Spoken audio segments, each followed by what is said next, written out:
Então, só para recapitular o que a gente viu na sexta passada, tá? Já que segunda-feira a gente não teve aula, a gente trabalhou com regressão linear, a gente viu o conceito de coeficiente de medida de correlação, né, entre pares de variáveis.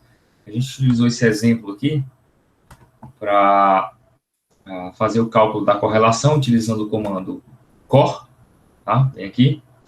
E o resultado desse comando foi uma matriz de correlação, né, onde essa correlação ela varia de -1 a 1, onde valores próximos de 1 representam correlações lineares positivas, tá, fortes, e valores próximos de -1 são correlações fortes negativas, tá?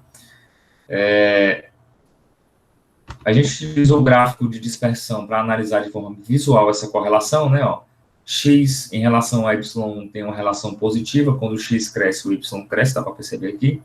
X em relação a Y2 tem uma relação negativa, e X em relação a Y3 tem uma relação que não é linear, pelo menos, tá? Não existe nenhum tipo de relação aqui, a correlação é próxima de zero. E, baseado nessa correlação, tá, na existência da correlação, a gente tem como utilizar um método preditivo chamado de regressão linear simples, tá? Que é baseado na equação da reta, tá? O que a gente quer prever é y baseado em x. E aí, como essa relação vai ser linear, a forma como o y se relaciona com x é através de uma reta, tá vendo? Alfa vezes x mais beta é a equação da reta. E o dado, ele também tem esse epsilonzinho aqui que a gente chama de ruído, tá? Esse ruído é justamente o que vai formar, que vai gerar essa nossa variabilidade aqui, né? Se não existisse ruído, esses pontos estariam descendo aqui em linha reta, de acordo com o comportamento que foi pré-estabelecido. Como esse comportamento envolve variabilidade, que é aquele epsilonzinho que está aparecendo aqui no final, né? A gente percebe que o padrão aqui é linear, mas que os pontos ficam flutuando em cima desse padrão linear, tá? Então, o que a gente está interessado é encontrar justamente a regressão desse conjunto aqui, tá? Mais especificamente a regressão linear, tá? O termo regressão, ele não é usado só para regressão linear, não, tá? Regressão é qualquer tipo de método preditivo que utiliza algum tipo de ajuste de curva, tá? A reta é uma curva, tá? Para os matemáticos, a reta é uma curva. Então, qualquer método que utilize funções, tá? Funções matemáticas que vão ser ajustadas a qualquer tipo de conjunto de dados, a gente chama de regressão. A gente tinha visto na aula passada o tipo mais simples que tem, que é a regressão linear simples, tá? Simples porque só é um atributo aqui, x, que define o comportamento da variável de interesse y, tá? A gente utilizou o pacote scikit-learn, utilizando essa classe linear regression, né, para conseguir executar as nossas... Nossa, tá todo mundo entrando agora um pouquinho atrasado. Para fazer a nossa regressão, tá? E a gente utilizou essa notaçãozinha aqui, ó, só para a gente lembrar, tá? Porque a gente vai repetir ela agora para regressão múltipla. Eu utilizo o nome da classe, que é linear regression, abre e fecha parênteses, tá? A classe, assim como as funções, elas terminam com abre e fecha parênteses no final. E essa classe, ela possui uma função chamada fit, que ela quer receber o conjunto de variáveis independentes, vírgula, e o conjunto associado à variável dependente, que nesse caso aqui a gente fez para o y1, né? A gente tinha utilizado esse comando reshape, porque como eu estou fazendo o input aqui de uma variável, só de uma variável independente, tá? Quando a gente acessa os valores aqui, ó, pelo data frame, esse valor vem na horizontal, tá? É um vetor na horizontal. A função fit, ela quer receber esses valores na vertical, tá? A gente utiliza esse comando reshape para deixar ele na vertical. Só estou lembrando que a gente fez na aula passada, tá? Para quem está entrando agora. Então, executando esse comando, a gente tinha criado o nosso modelo, a gente chamou de reg, tá?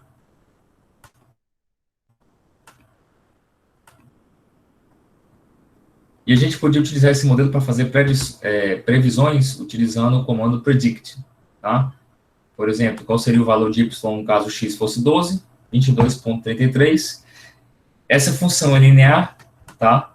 Aqui embaixo a gente consegue enxergar enxergar ela em cima dos dados, né? O que ela tenta aqui é obedecer mais ou menos a média, tá?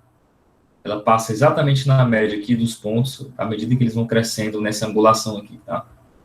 E a gente viu uma forma de avaliar a qualidade desse ajuste, que é utilizando o coeficiente de determinação, que no Pandas ele chama de score, tá? E para acessar a informação, ó, basta a gente utilizar o reg.score. No score a gente passa, de novo, as variáveis independentes e o conjunto aqui associado à variável dependente, e que ele vai retornar o score. Esse score está no intervalo entre 0 e 1. Quanto mais próximo de 0, pior é o ajuste. Quanto mais próximo de 1, melhor é o ajuste. E a gente, inclusive, consegue interpretar esse valor como sendo o seguinte: aqui deu 0,88, se a gente interpretasse como sendo um percentual, a gente pode interpretar da seguinte forma, tá? A gente diz que 88% das observações, tá? Elas podem ser, elas conseguem ser previstas a partir da variável x, tá? Utilizando esse modelo. Então, boa parte delas, né? Quanto mais próximo de 1, o ideal é que seja 100%. 100% nunca vai acontecer somente se os pontos estiverem exatamente em cima da reta até o final, tá? Então, foi isso que a gente viu de regressão simples na aula passada. O que eu quero ver hoje é a expansão desse conceito, tá? Que é o que a gente chama de regressão linear múltipla. Na regressão linear múltipla, a gente vai ter a mesma ideia da regressão simples, linear simples, só que nesse caso, em vez de contar somente com uma variável independente, a gente pode contar com N variáveis independentes, tá? N maior do que 1.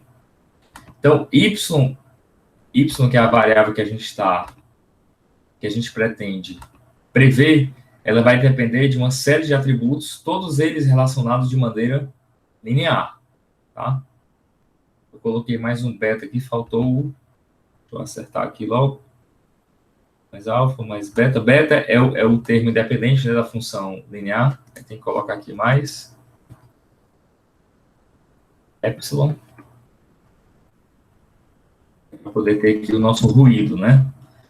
Então, só para exemplificar, ó, considere que um conjunto de dados é modelado pela seguinte equação, ó, y é igual a 2x1 menos x2 menos 1 mais um ruído, tá? Esse ruído, geralmente, ele segue uma distribuição normal, tá? Então, eu posso prever esse comportamento aqui, que é o meu comportamento real, tá? Que é impossível de descobrir, porque a gente sempre tem essa aleatoriedadezinha aqui, que é esse epsilon, né? Então, eu posso prever valores dessas observações baseado num modelo de regressão, que é isso daqui, tá? Ó, sem o epsilon, né? O modelo de regressão vai ser uma reta que passa pelo meio desses pontos aí, tá?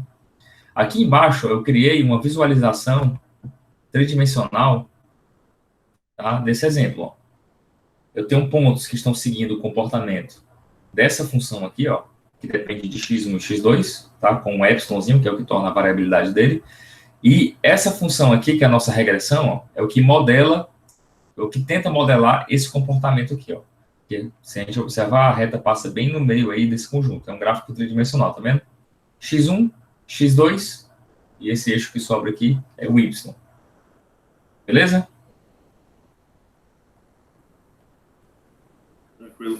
Tranquilo.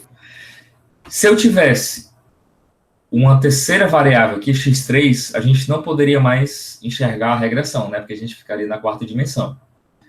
Então, a gente não pode contar só com um gráfico de regressão, porque ele limita ao máximo de duas variáveis independentes, né? Para mais do que isso, eu tenho que contar com o score, tá? O score é aquela medida entre 0 e 1, né? Quanto mais próximo de 1, o ajuste é bom. Quanto mais próximo de 0, o ajuste é ruim, tá? Então, para a gente fazer uma experimentaçãozinha aqui, tá? A gente vai utilizar aquela base de dados lá de Melbourne, na Austrália, que a gente trabalhou aqui com frequência na disciplina, tá? Que é aquele housing underline ok. Quem quiser me acompanhar a partir de agora, tá? Pode acompanhar, dou até um tempinho para conectar aí no Colab, para a gente fazer uns testes aqui com regressão linear múltipla em cima dessa basezinha aí, tá? Então, a primeira coisa que a gente vai fazer, só para eu ir me adiantando aqui, eu vou importar o Pandas, né, SPD,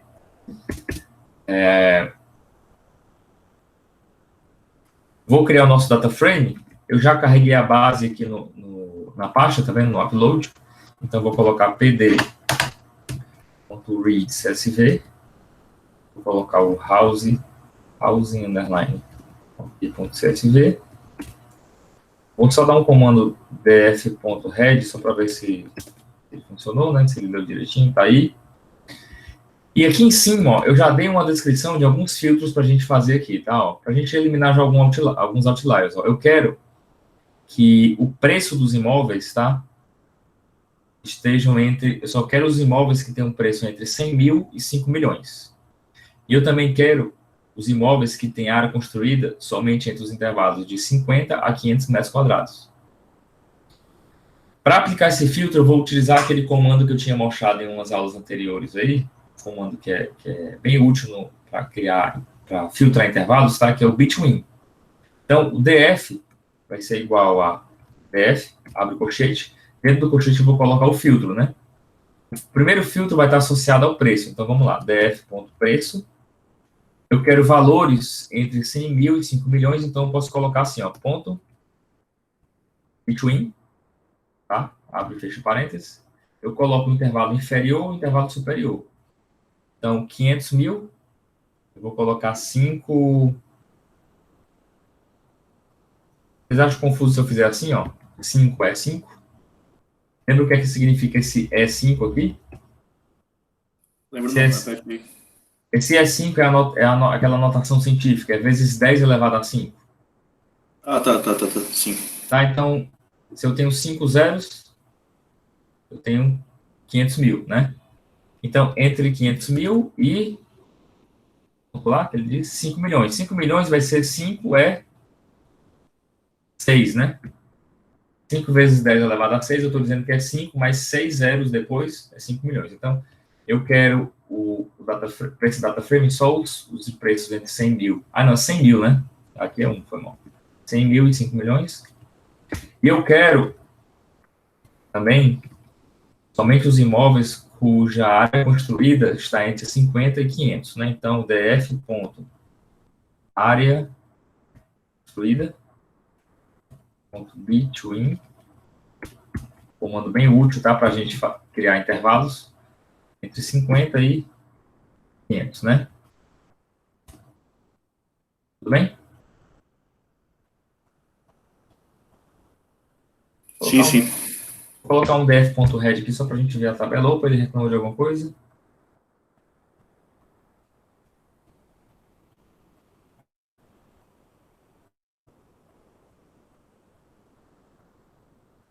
Como assim? Ah, preciso colocar o df aqui na frente. Beleza. Então, a gente já fez o nosso filtro, tá? E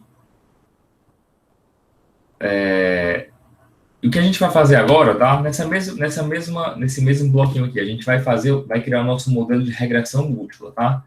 E o que ele quer aqui é o seguinte, ó, a gente vai criar um modelo para prever o preço, tá? Baseado deixa eu ver o que eu tinha escolhido aqui. Baseado na área construída e na distância do aeroporto, tá? Eu tinha colocado aqui. A gente vai querer prever o preço do imóvel com base na área construída e na distância do aeroporto, tá? Ou seja, duas variáveis independentes vão ser utilizadas para prever a variável dependente preço, tá? Então, a gente vai criar o nosso modelo, eu vou chamar de reg, né? Como a gente está sempre chamando. Reg vai ser igual a gente tem que importar o pacote, né? Eu esqueci, então, vou botar assim, from scikit-learn.linear models import linear regression. Tá aí. Então, o nosso reg vai ser o linear regression. Deixa eu ver aqui, alguém entrou. Ah, tá todo mundo aceitando aí, né? Tem uma pessoa perguntando se tem como dar um zoom. Dá um zoom? Dá sim.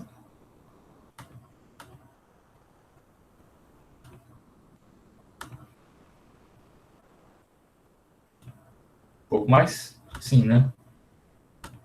Tá bom assim?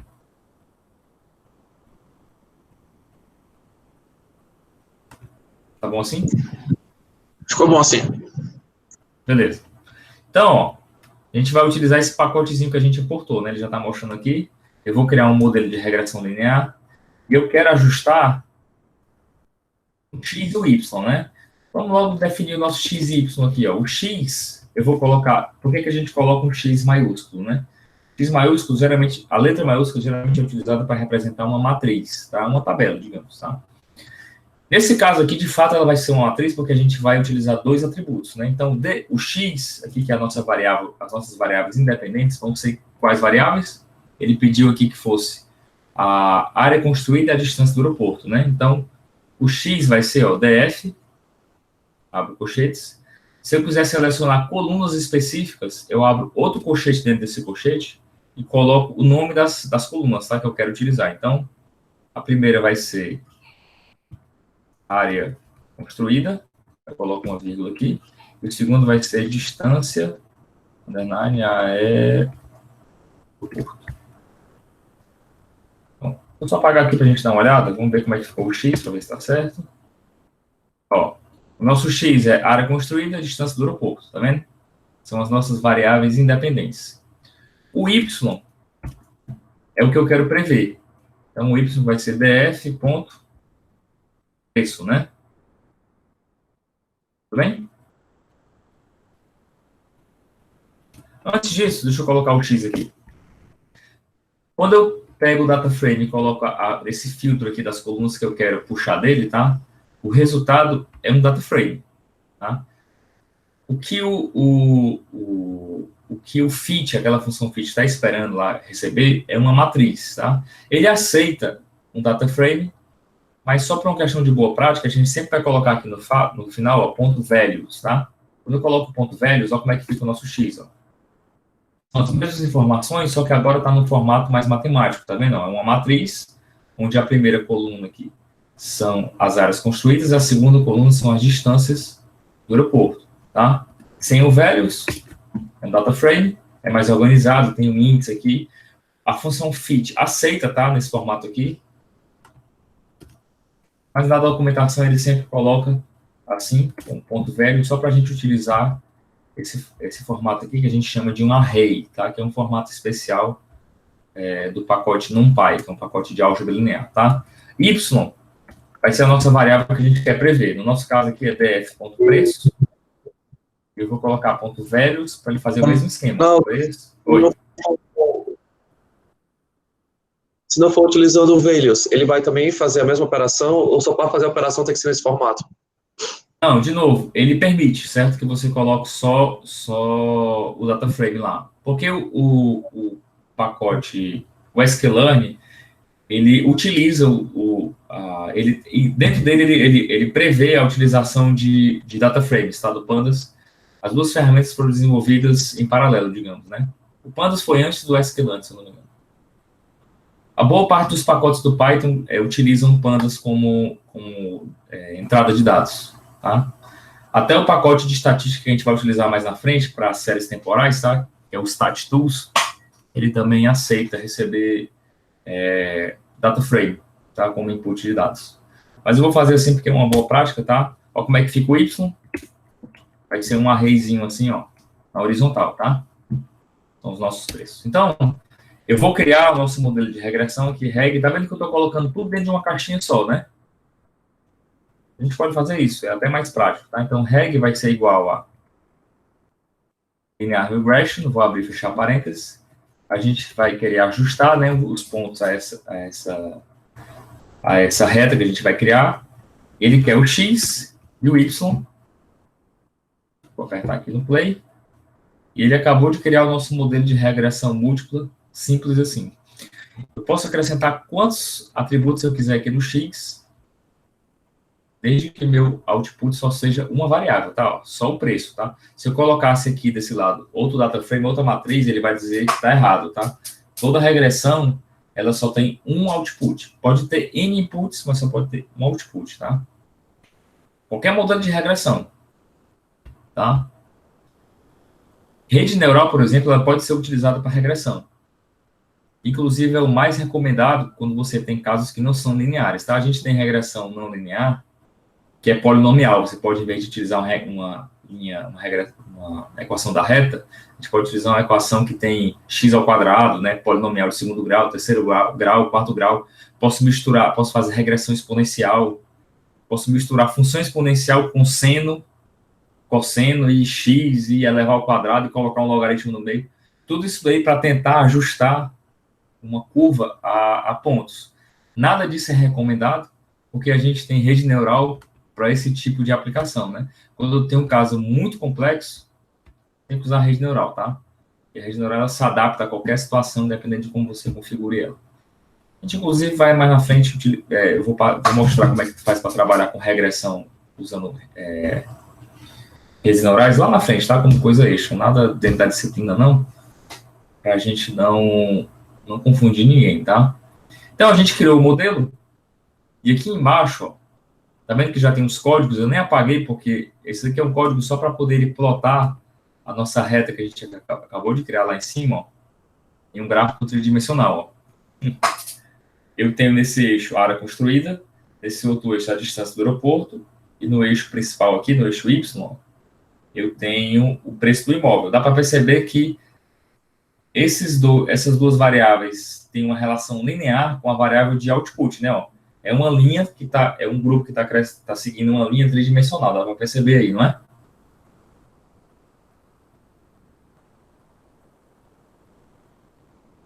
A linha tridimensional que tu fala que ele pega as três, o x, y e z. É. X, y e z. Eu tô vendo ela tipo transversal nesse cubo. É isso? A ideia que a gente está tendo aqui é que provavelmente a área construída está afetando mais do que a distância para o aeroporto, né?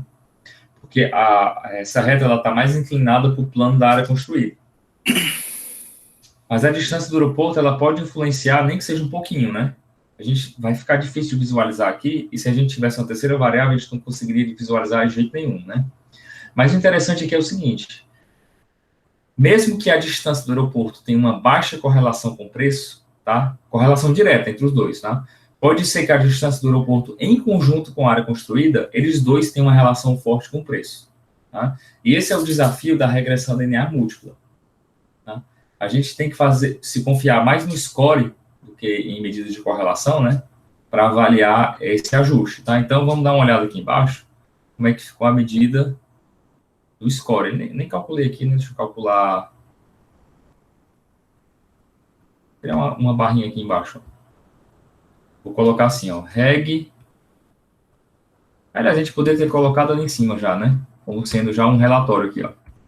A gente criou, né? E vou colocar aqui reg.score. Eu passo os mesmos parâmetros, ó, x, y. Vamos ver quanto é que está dando o score desse caso aqui, ó. 0.5. Ruim, né? 0.5 é ruim, tá? Tá dizendo que eu só consigo prever 50% dos meus dados baseados nesses dois inputs, tá? 50% dos preços dos imóveis eu consigo prever a partir desses inputs. É um valor baixo, né? Isso significa que essa escolha que a gente fez de área construída e distância do aeroporto não foi apropriada.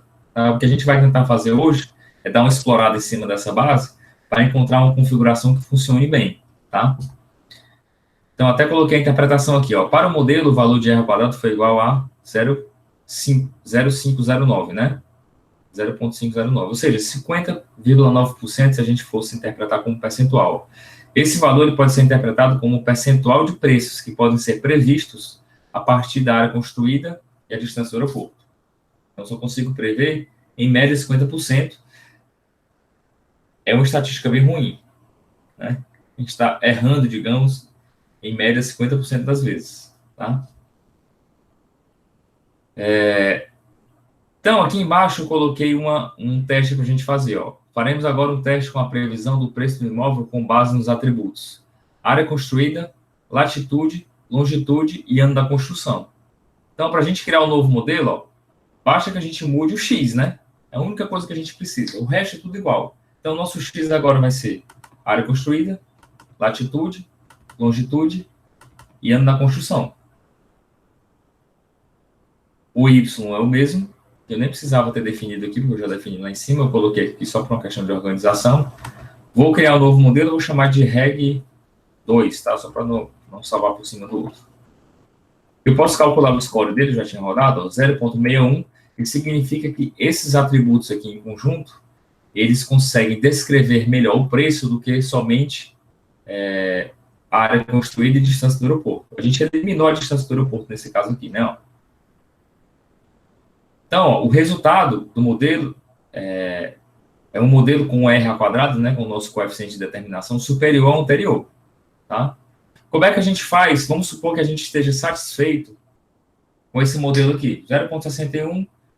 Eu não sou tão exigente, vou dizer que isso daqui é o suficiente para eu tomar a decisão, tá? Esse modelo está confiável, digamos, tá? Como é que eu faço para fazer previsão? Aqui embaixo eu já montei um exemplo.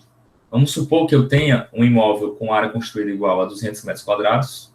Ele está nessa posição aqui, ó, latitude e longitude, e ele foi construído no ano de 2015. Como é que eu faço para fazer uma previsão? Eu utilizo o comando predict, tá? Vou até escrever aqui do zero. A gente tem o reg 2, né, que é o nosso modelo. Ponto. Predict, abre e fecha parênteses. Coloco o colchete 2 vezes, lembra? O motivo pelo qual eu coloco o colchete 2 vezes? A gente vai fazer uma previsão que é no formato de uma coluna, tá? Então, aqui eu tenho área construída, que foi aquela variável que eu criei ali. Aí depois eu tenho a latitude. Tem que ser na ordem que eu defini aqui, né? Ó. Área construída, latitude, longitude e ano de construção. Então, área construída, latitude, longitude e ano de construção. Tá? Essas variáveis contêm esses valores aqui, né? Ó, que a gente setou aqui em cima. Então, se eu rodar, ele vai me dar o preço previsto para esse imóvel. Lembrando que a gente tem probabilidade de 61% de estar certo. É uma probabilidade baixa, digamos, né? Esse ponto não tem nada a ver com o padrão, tá? E é assim que a gente faz uma previsão. A gente montou um modelo preditivo. Uma vez montado, a gente consegue setar valores aqui para tentar encontrar, para fazer a previsão de preço, tá? Deu para entender?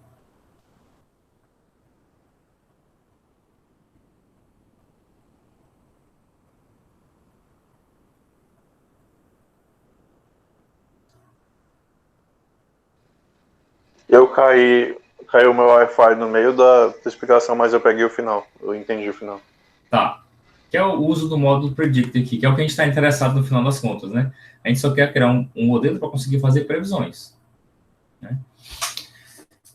Então, antes da gente discutir algumas coisas aqui de teoria que eu queria discutir, que vai ser importante, tudo isso aqui que a gente está fazendo em regressão, eu já estou pensando lá em séries temporais, a gente vai precisar desses conceitos básicos para entender conceitos mais avançados, lembrando, tá? Isso aqui tudo é básico.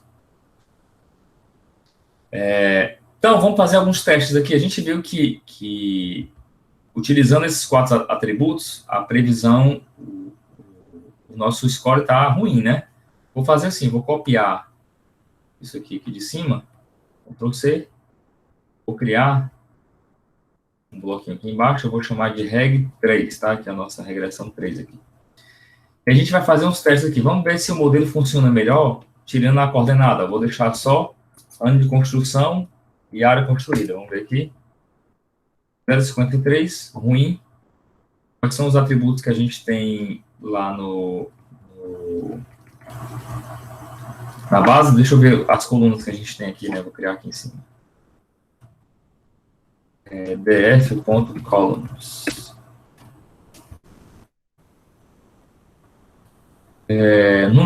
Número de quartos, vamos lá. Vou colocar de 2 em 2 primeiro, certo?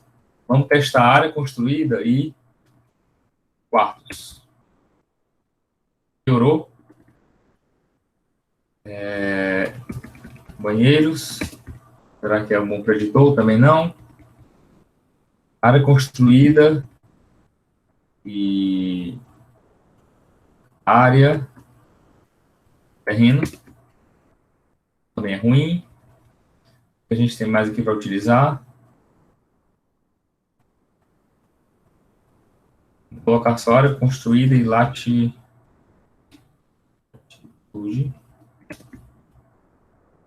É ruim.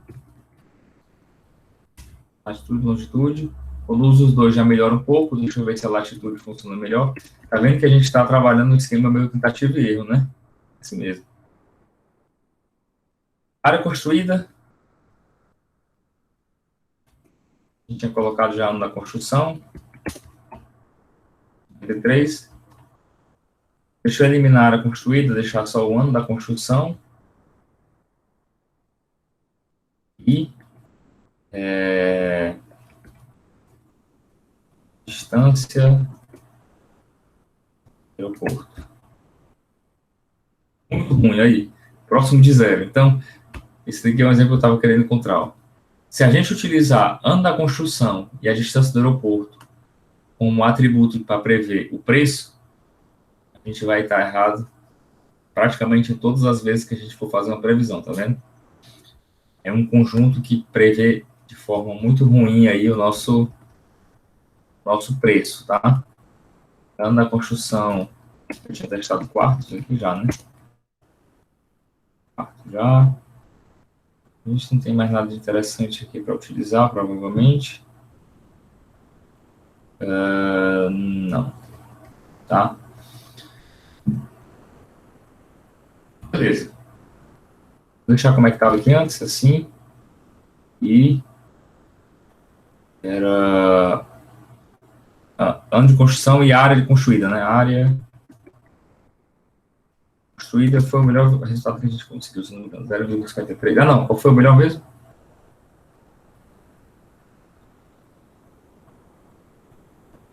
Foi esse daqui. Tá, todos esses daqui juntos, né? Vou copiar para ver se acrescentando mais um, ele não melhora.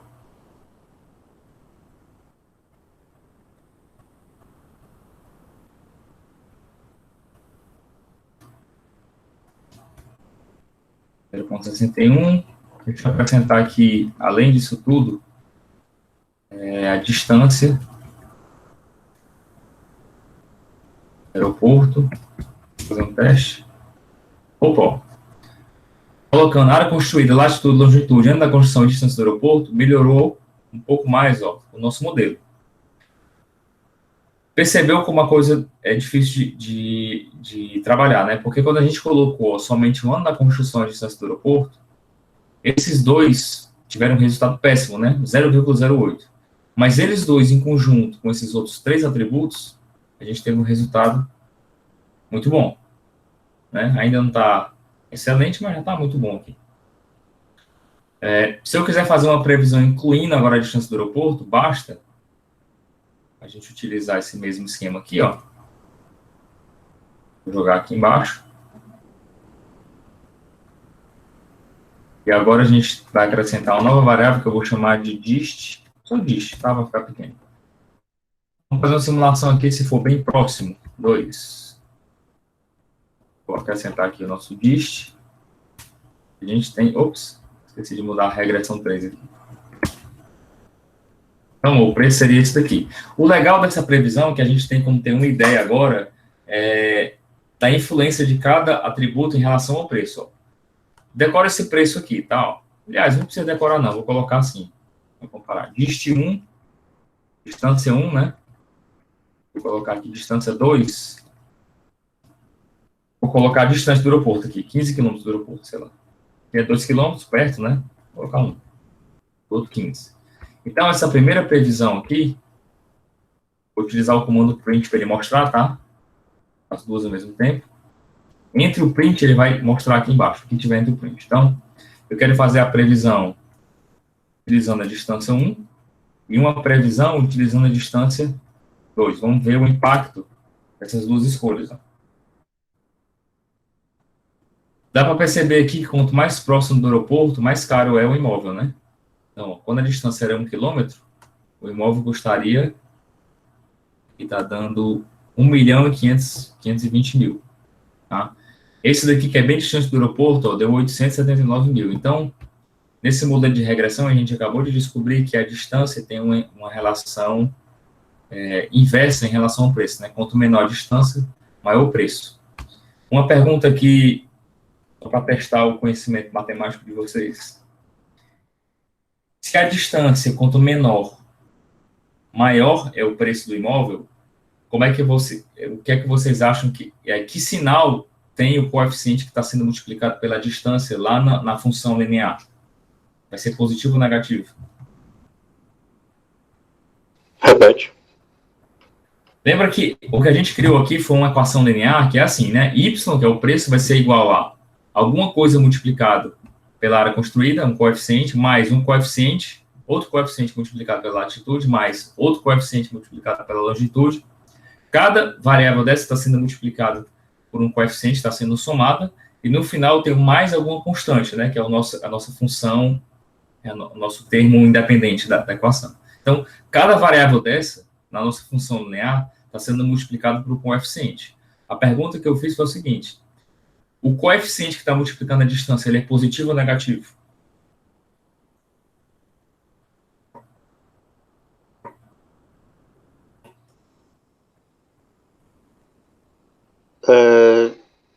Se ele está multiplicando tudo e a latitude é um deles e a latitude é negativa, ele vai ser negativo, tá não? Não, na verdade, a distância é uma das variáveis, né, que a gente está considerando.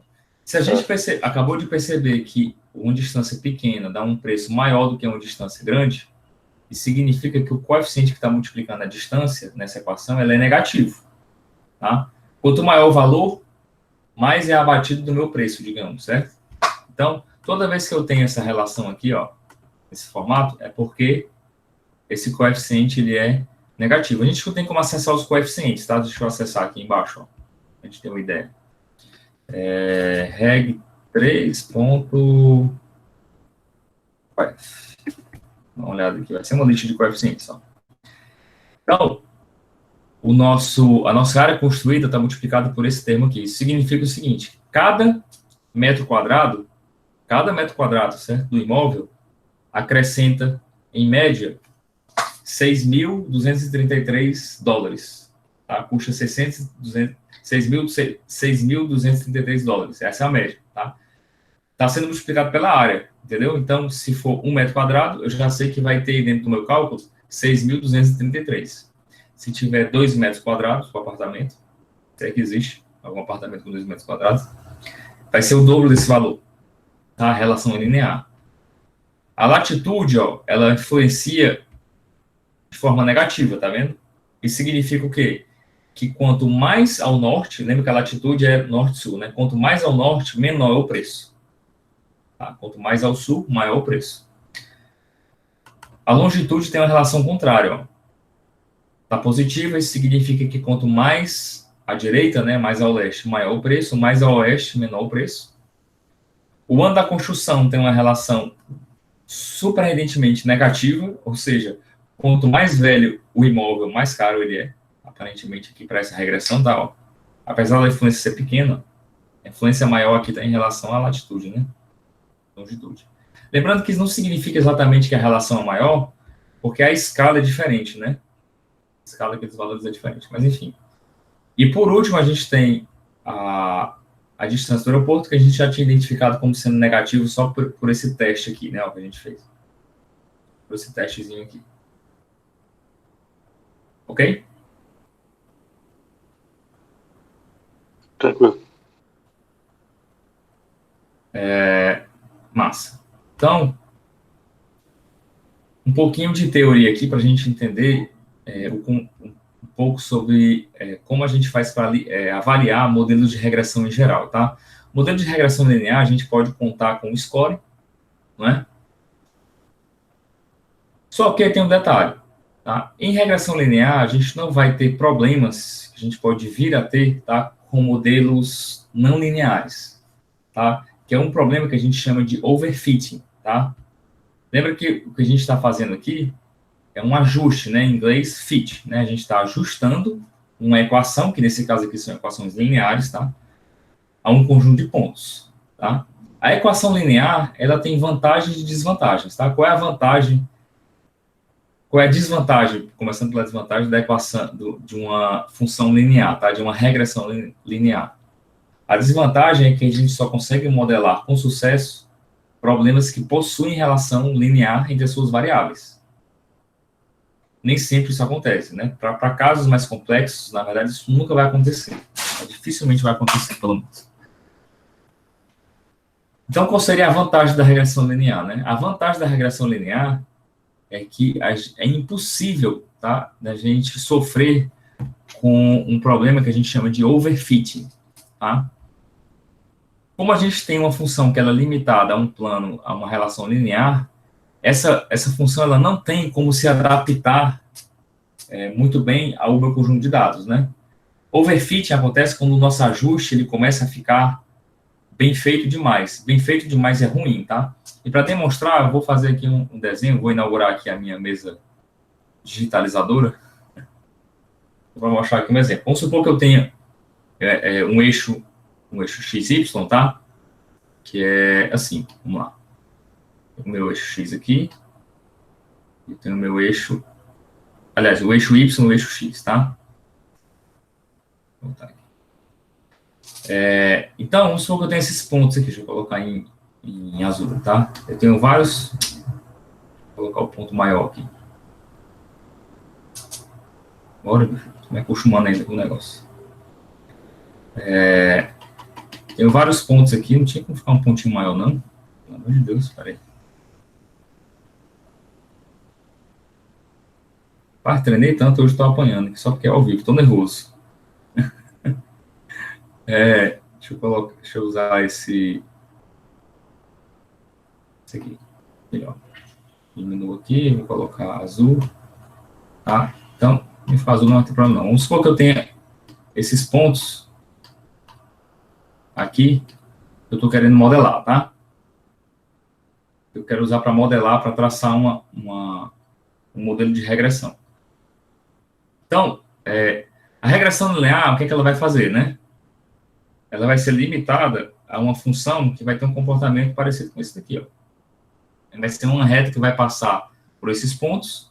Ele não tem como sofrer overfitting porque a gente está limitado a uma reta, tá? Mas dependendo do modelo, um pouquinho aqui. Nossa, estou apanhando demais. Dependendo do modelo, a gente pode ter uma função, tá? Que ela se ajusta tão bem aos dados que ela pode fazer uma coisa assim, ó. Ela pode fazer uma coisa assim, ó.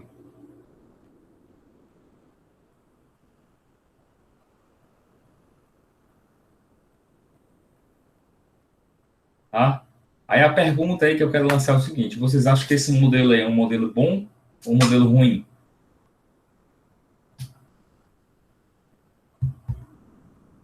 Ele conseguiu passar por todos os pontos, né? Ou seja, teoricamente ele conseguiu descrever esse meu conjunto de dados perfeitamente. Ele encontrou uma função extremamente complexa aí, aparentemente, né?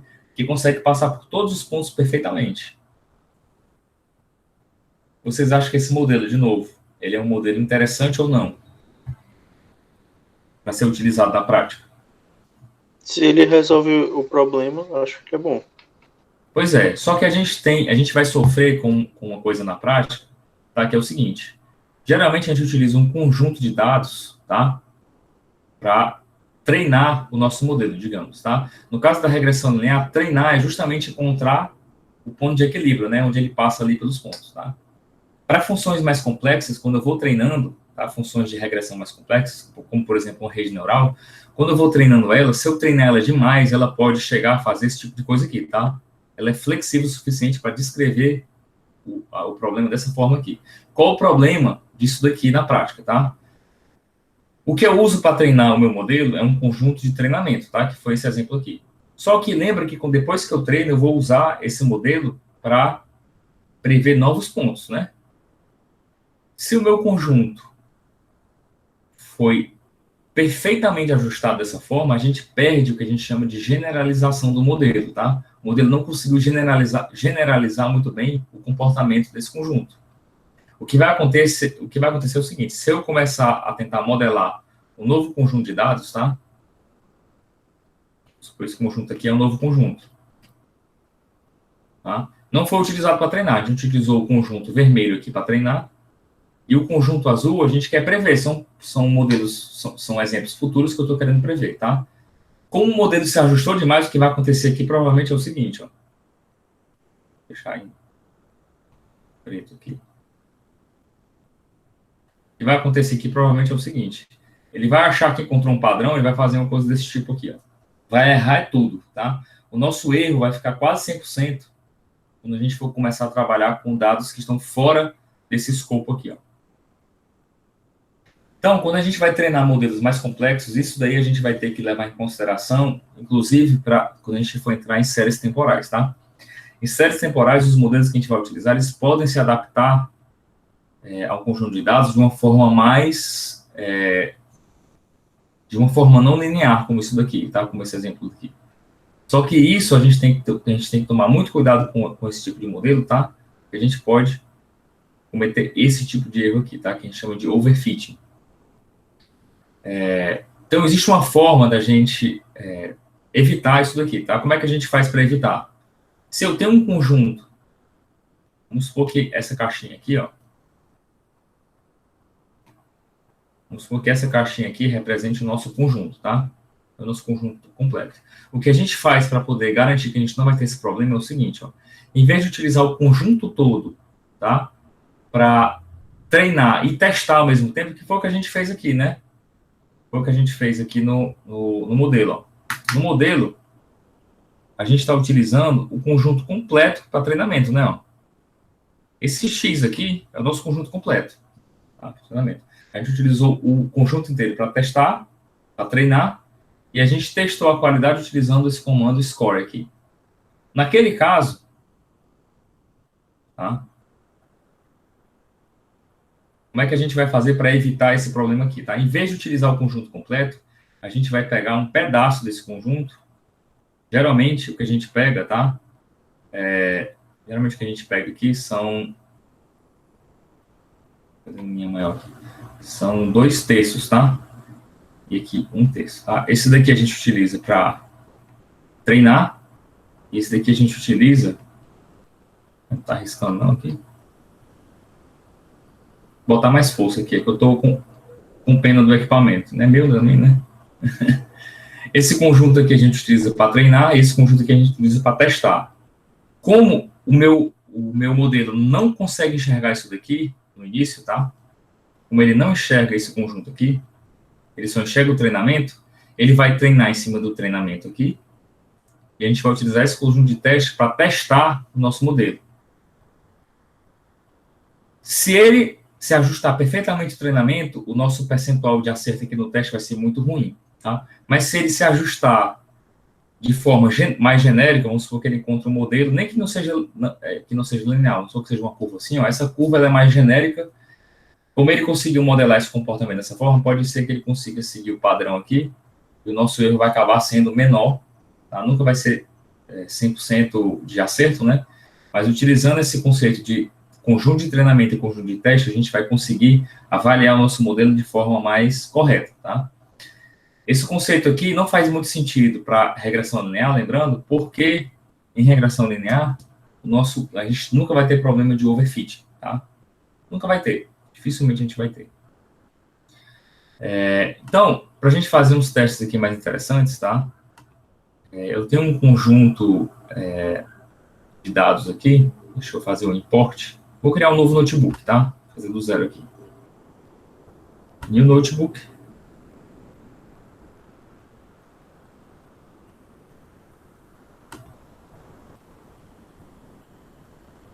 New notebook.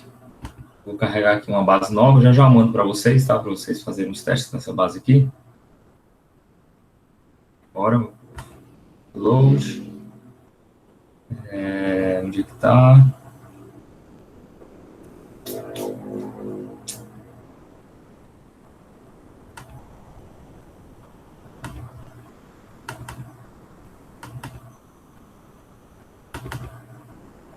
Esse daqui, CC General. Essa base aqui. Rapidinho. Ela é um pouquinho grande, espera aí. Enquanto isso, eu vou importar nossos dados aqui, só para a gente fazer mais uns testes com regressão linear, tá? SPD. Precisa de mais alguma coisa? Não. Sim. From sklearn, linear models, import, linear regression. Ele já carregou ali, né? Eu vou chamar df é igual a pd.read csv, cc, general, csv, deixa eu ver se ele vai ler direitinho aqui, leu. Vamos logo dar uma olhada na base aqui embaixo. Add. Então, essa daqui é uma base real, tá, de uma empresa de cartão de créditos, de cartão de crédito americano, tá? Então, cada linha é um cliente e a gente tem uma porção de colunas aí, ó, que descreve um comportamento do cliente, tá? Deixa eu só clicar, fazer aqui um shape, só para ver quantos dados a gente tem, quantas colunas, shape. Então, a gente tem 8.950 linhas, tá? Ou seja, registro de 8.950 clientes e 18 colunas para trabalhar. Então, vamos lá. A gente fazer uns testes aqui. As informações que a gente tem, tá? Para cada cliente. Esses dados aqui são dados dos últimos 6 meses, é como ele descreve lá no site, tá? Então, eu tenho o balanço, tá, do cartão, a frequência do balanço, aí eu tenho valor em compras à vista, valor em compras parceladas, dinheiro retirado no caixa, porque lá nos Estados Unidos você pode ir no ATM com o seu cartão de crédito e tirar dinheiro pelo crédito, né? Uma coisa esquisita para a gente aqui no Brasil, mas eles fazem isso. A gente tem a frequência de compras, tá vendo que está em percentual, né? A frequência de compras à vista, frequência de compras parceladas, frequência de retirada de dinheiro no caixa. Aqui é o número de vezes que a pessoa retirou o dinheiro no caixa, o número de vezes que ela fez compras, né, o número de transações, o limite que ela tem de crédito, o número de pagamentos que ele fez pelo cartão de crédito, utilizando o cartão de crédito. Esse daqui é desses pagamentos, qual foi o menor valor que ele executou, se não me engano é isso. Esse significado, não. Não lembro, tem que dar uma olhada lá. Não lembro agora. PRC Full Payment é o percentual de pagamentos completos que ele fez com esse cartão. As informações aqui são um pouco confusas mesmo. A gente tem esse tenure aqui, que é um tipo de categoria do cartão, tá? Então, o que a gente pode fazer aqui nesse modelo para fazer previsões? Ó? A gente pode tentar prever qual seria, que limite de crédito a gente vai dar para o cliente baseado no comportamento que ele tem em relação a outros atributos. Tá? Vamos dar uma olhada aqui utilizando o gráfico de dispersão, só para a gente comparar visualmente esses dados, tá? Import, matplot, ip.pyplot, SPLT.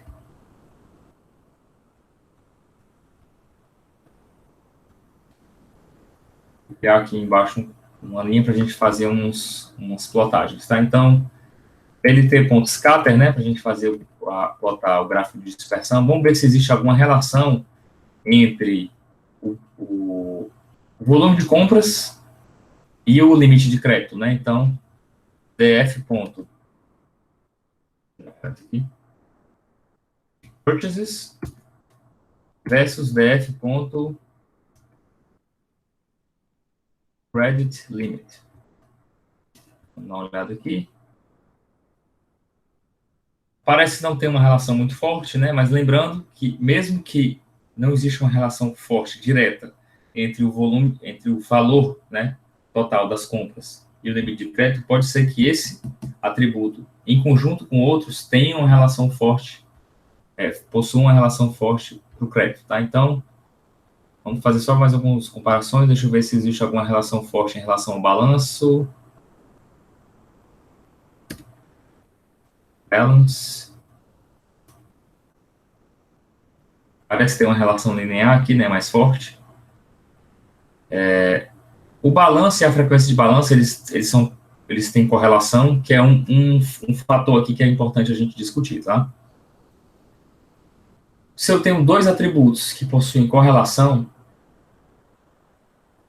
não faz sentido eu utilizar eles dois como sendo input para a previsão de um valor específico, tá? Se balanço lembrando, tem correlação com frequência de balanço, no modelo de regressão não faz sentido utilizar os dois, tá? Vocês concordam com essa afirmação? Acho que faz sentido. Vamos supor que balanço descreva bem, ó. A gente observou que balanço descreve bem, né? Isso significa, provavelmente, que a frequência vai ter também um comportamento semelhante. Aqui não está aparecendo que tem um comportamento semelhante, porque eu acho que ele está mais discreto aqui, né? Mas os dois possuem algum tipo de correlação. A gente pode até verificar se existe mesmo ou não. Estou afirmando aqui, mas pode ser que não existe. Se não me engano, tem uma relação mais forte de correlação entre compras à vista. Eu já fiz essa análise aqui uma vez, mas tem que dar uma olhada. Mas se os dois têm uma correlação forte, não faz sentido a gente utilizar esses dois ao mesmo tempo para prever o crédito, tá? Vamos dar uma olhada aqui, ó, df.core, para ver a correlação entre atributos, para já verificar pares que não fazem sentido a gente utilizar, né? Ó. Vamos ver aqui, vou ordenar. Eu quero olhar só para o balanço, tá? Primeiro. Vamos ver quais são os que têm relação com o balanço, ó. Vou ordenar aqui, né? Ponto sort, value,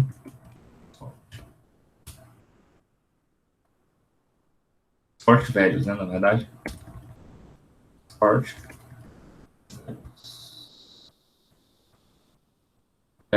Então, balanço, ó, não tem nenhum tipo de correlação com outros atributos, tá vendo? Ó?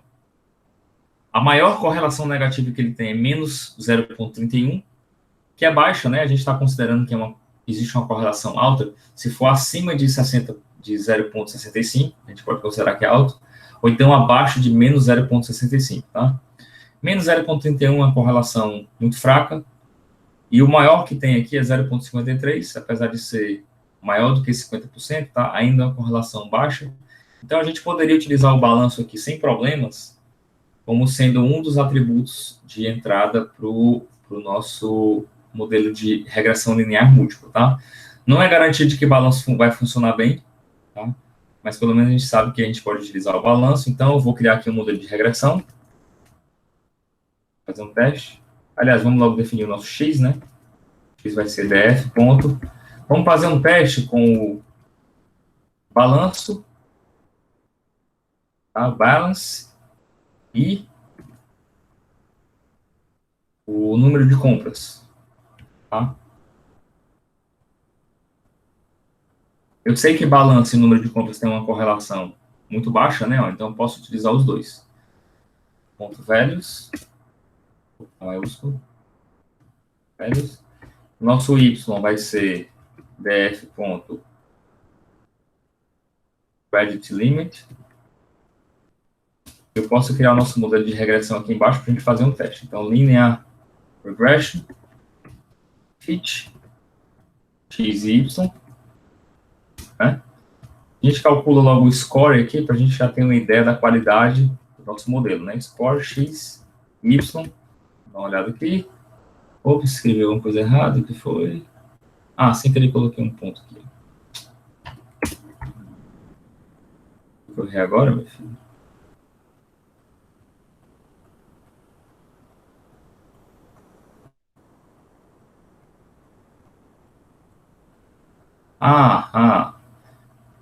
Foi muito bom isso daqui, que é bom que ele mostrou esse erro. Eu esqueci que essa base tinha esse problema. Então, olha só o que aconteceu. Ó. Na regressão linear, ele retornou um erro dizendo que a gente tem algum valor que está vazio, né? Valores vazios não podem servir de input para o modelo de regressão, tá? Isso não é válido. Então, como é que a gente faz para eliminar os valores que estão em branco? A gente pode, antes disso daqui, ó, colocar um df.drop na, tá? Eu digo qual é o eixo, né? Ó, eu quero eliminar linhas, então é o eixo 0. X igual a 0. E para ele eliminar, toda vez que ele está mostrando isso aqui, tem que colocar o in place igual a true. Então, essa linha aqui, ó, vai pegar o nosso draft, o nosso data frame, vai verificar os componentes, as entradas vazias, e toda vez que eu tiver uma linha, ó, o eixo é o 0, o eixo 0 é a linha, tá? Toda vez que tiver uma linha que tenha pelo menos um valor vazio, ele vai eliminar essa linha completa, tá? eu utilizo o comando inplace para ele executar essa transformação. Quando eu rodar agora, ele conseguiu gerar o nosso modelo, que, aliás, um modelo muito ruim, por enquanto, né? A gente pode até colocar também aqui o pagamentos, para ver se melhora a nossa qualidade. Revisão, melhorou um pouquinho. Vamos acrescentar também Cash Advance.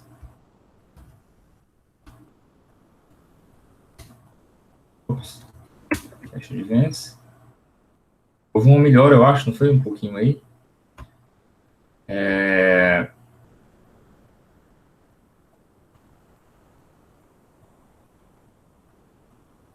Eu conheci compras parceladas. Vamos substituir aqui, no lugar de compra total.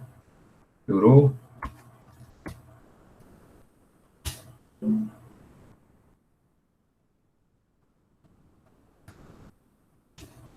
eliminar esses daqui. Piorou. E a gente tem que ficar seguindo esse processo, usando tentativa e erro para encontrar as combinações. Na prática, como é que a gente faz para acelerar esse processo aqui, tá?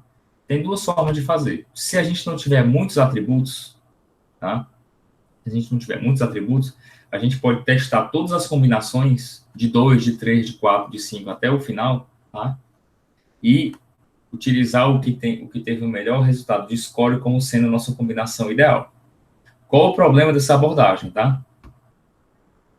Nesse caso aqui, a gente tem quantos atributos? A gente vai eliminar esse ID aqui, então a gente tem 17 atributos, tá?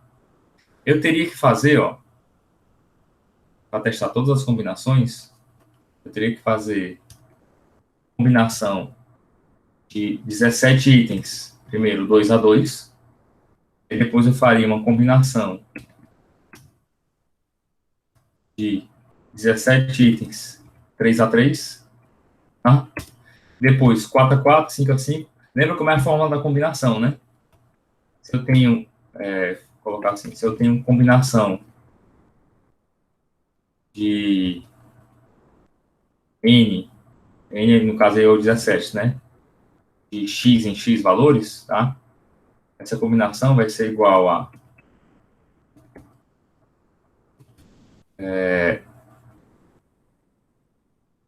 N fatorial dividido por X fatorial vezes N menos X fatorial, tá? Ó. Então, ele teria esse número de combinações aqui, eu teria que fazer isso para X igual a 2, 3, 4, 5, e assim vai, né? O número de combinações é gigantesco. Então, o que as pessoas fazem na prática para poder testar as combinações, tá, de atributos, é aquilo que a gente chama de método de busca, tá? Um dos mais utilizados pelo pessoal aí nessas empresas de tecnologia, tá? É o método do algoritmo genético, tá? O algoritmo genético é um método de busca que ele vai testando combinações e não precisa testar todas, ele vai testando combinações e acha um valor ótimo local ali que ele vai convergir, que não garante que é a melhor solução, mas é um método que ele acha aí a combinação mais rápido, tá? Só para a gente ter uma ideia do número de combinações para esse exemplo, ó, eu vou criar essa função, combinação de N e X, ele vai ser igual a, eu tenho que importar, import math. O resultado vai ser o seguinte, tá? Vai ser o fatorial de N dividido por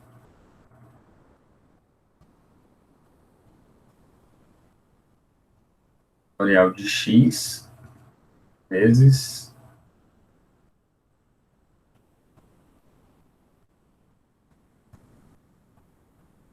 fatorial de N menos X. Isso aqui que eu fiz foi um pouquinho de Python, né? Eu criei uma função, e como eu criei essa função, eu posso calcular agora as combinações, ó.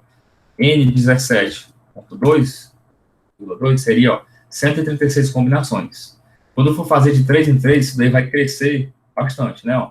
De 4 em 4, eu tenho esse valor. Se eu fosse testar todas as combinações de 2 em 2, 3 em 3, 4 em 4 até a última, tá? Eu teria, ó, deixa eu contar aqui quantos são. 0. Aliás, para ser mais eficiente, já que a gente não está interessado em saber como eu estou calculando aqui, mas eu vou fazer assim. 17 de x em x. 21. A soma dessa lista aqui, x, para todo x, uma faixa que vai de 2 até, eu vou colocar 18 aqui, tá? Porque 18, na verdade, ele vai 2, 3, 4, 5, 6, até 17, ele não pega o 18. Se eu rodar isso daqui, ó, a gente teria esse número de combinações para testar. 131.054. Boa sorte, né, se for fazer isso manualmente. Dá para a gente testar aqui no computador de forma interativa todas as opções? Dá. Pode ser que isso leve um tempo razoável, tá? Inclusive, deixa eu fazer esse teste aqui ao vivo, rapidinho, tá? Só coisa extra isso daqui, tá? Porque a gente fechou a parte de regressão, conseguiu fechar hoje. Eu queria logo entrar em séries temporais, estou doido para entrar logo para a gente analisar o esquema do coronavírus aí, tá? Que são séries temporais. A gente fazer um exemplo bem aí da atualidade. Eu posso fazer assim, ó, for x em, aliás, tem que utilizar um pacote que chama iter-tools, tá? Iter-tools, import combinations. Aí o que esse combinations faz é o seguinte, é bem interessante, ó. Eu posso ter aqui o nome das colunas, certo? Ó, colunas vai ser igual a df.columns, né? Columns, tá? Tenho todas as minhas colunas lá da minha base. O nosso ID, eu acho que é nominal, talvez ele dê um problema. Deixa assim, vamos ver se ele vai dar um problema. Tá, então a gente pode fazer o seguinte, ó,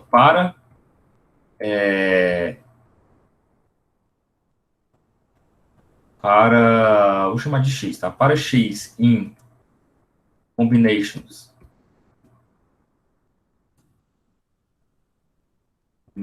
aí eu passo aqui a coluna, que são a lista de colunas, que são colunas. Eu digo aqui qual a combinação. Vamos testar a combinação de 2 em 2, certo? Eu vou imprimir aqui, ó, int x, só para a gente dar uma olhada nas combinações que ele vai gerar aqui. Então, ó, todas as minhas combinações, ó.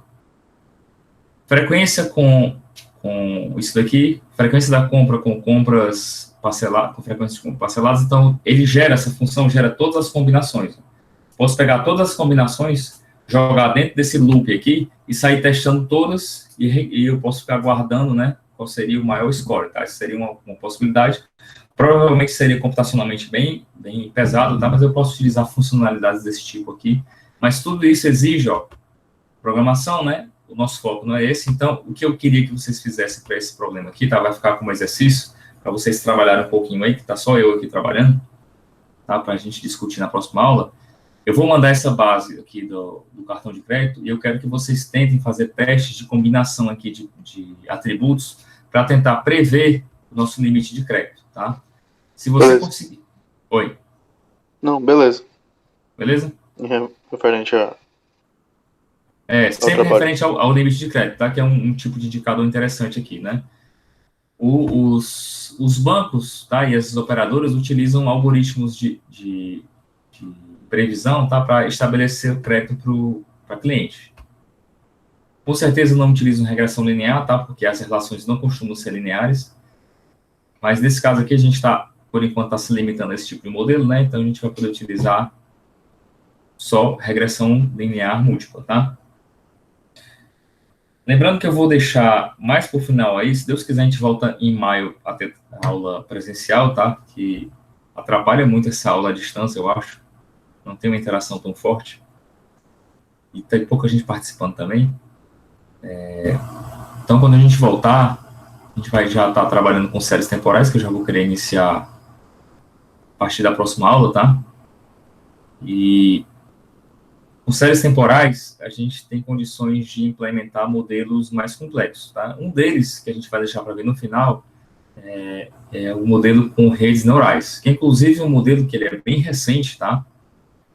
Que foi utilizado pelo pessoal da Uber. Eu assisti uma palestra aí da equipe de Data Science da Uber, e o cara mostrou lá um modelo que eles desenvolveram para fazer previsão, né, de necessidade de carros em cada região, utilizando redes neurais em uma série temporal, tá?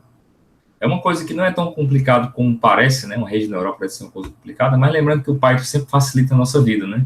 A gente consegue trabalhar facilmente com o Python, com redes neurais utilizando o Python, tá? Deu para entender aí a ideia geral de regressão linear? O que é que eu preciso que vocês tirem disso daqui, tá? Porque no final das contas, a gente não vai ter condições de ficar só usando regressão linear na prática, tá? Na prática, geralmente, as relações não são lineares, lembrando, tá? Tem casos que são, nem sempre é, tá? O que eu quero que vocês tirem de conhecimento disso daqui, que vai ser importante para a parte de séries temporais, tá? Que é o que interessa realmente nessa disciplina, no final das contas, tá? Essa parte de séries temporais, que é bem interessante. Eu quero que vocês entendam perfeitamente o conceito de regressão, o que é uma regressão linear, tá? Que é simplesmente uma equação de uma reta, né? Que pode estar em mais dimensões, até quarta dimensão, quinta dimensão, não interessa, mas que a relação sempre seja linear, tá? E que existe uma medida que a gente utiliza para medir a relação entre variáveis, né? Que é aquela correlação que a gente utilizou lá, o comando .cor, tá? Esses dois conceitos vão ser muito fortes na área de regressão, só que a gente vai utilizar esse conceito de uma forma bem diferente. Vai parecer que não é linear, mas que no final das contas vai ser uma relação linear, tá? Séries temporais são não lineares, né? Elas podem crescer, podem diminuir, possuem uma oscilação que pode estar associada a uma sazonalidade ou simplesmente a um ruído, mas a gente pode utilizar modelos que têm como base a regressão linear, mas que vai conseguir seguir esse caminho de forma não linear, tá? É um conceito esquisito, tá? Quando a gente for trabalhar na teoria disso daí, a gente vai levar um tempinho para todo mundo entender, tá? Eu vou explicar de uma forma que vai ficar bem claro, com certeza, mas vocês vão ver como uma coisa é bem mágica, tá? Como é que uma reta consegue se transformar num modelo que consegue seguir o comportamento de uma série temporal, por exemplo, um ativo na bolsa e tudo mais, tá? Tranquilo?